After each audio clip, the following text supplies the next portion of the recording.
what's behind Israel's occupation of water. We've all heard about the decades-long conflict between Israel and the Palestinians over land. But there's another ongoing battle, the battle over water. Rights groups say Israel uses water to control Palestinians and force them from their land.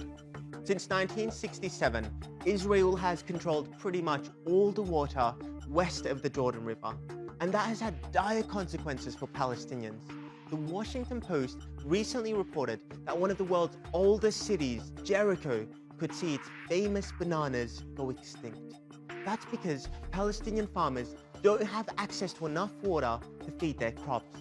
Added to that has been the demolition of dozens of wells and other irrigation systems by Israel. Wash structures, especially cisterns that are used to harvest rainwater, are often subject to destruction by the Israeli army under the pretext of having been built without a permit.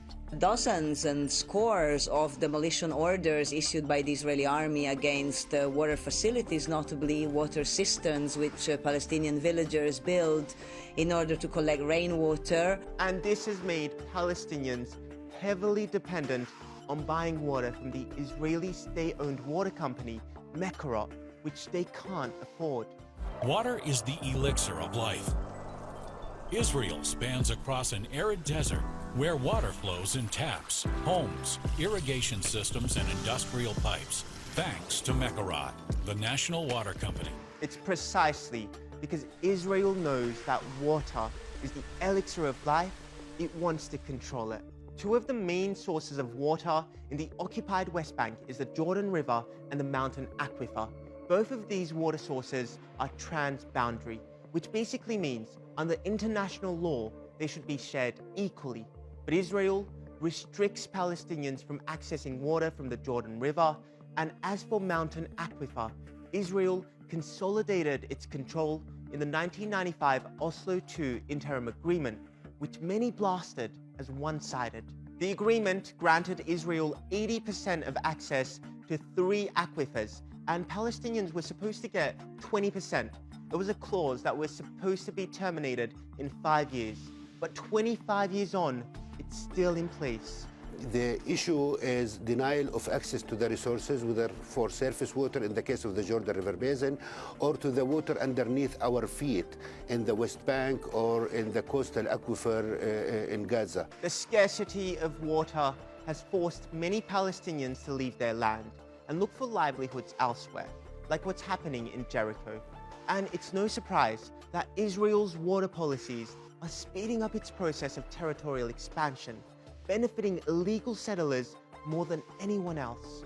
But in the 1980s, a number of illegal Israeli settlements were built close by. And in order to provide those settlements with water, a number of wells like the one you can see on the hill behind me were also built. And it's because of those wells and the amount of water that they take that the vast majority of Palestinian farmers have been forced to leave.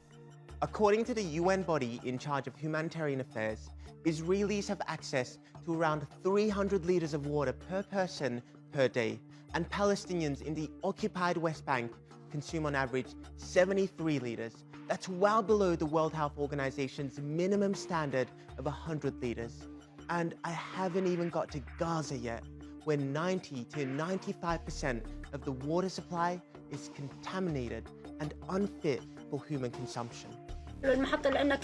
We are really suffering from the water situation right now. The water is not only costly, it's often polluted. The United Nations says just 10% of Gaza's 2 million people have access to safe drinking water. Last year, a UN investigator said that by depriving millions of Palestinians of water, Israel is basically stealing. But the ironic thing is, Israel is considered a world leader when it comes to water management and efficiency.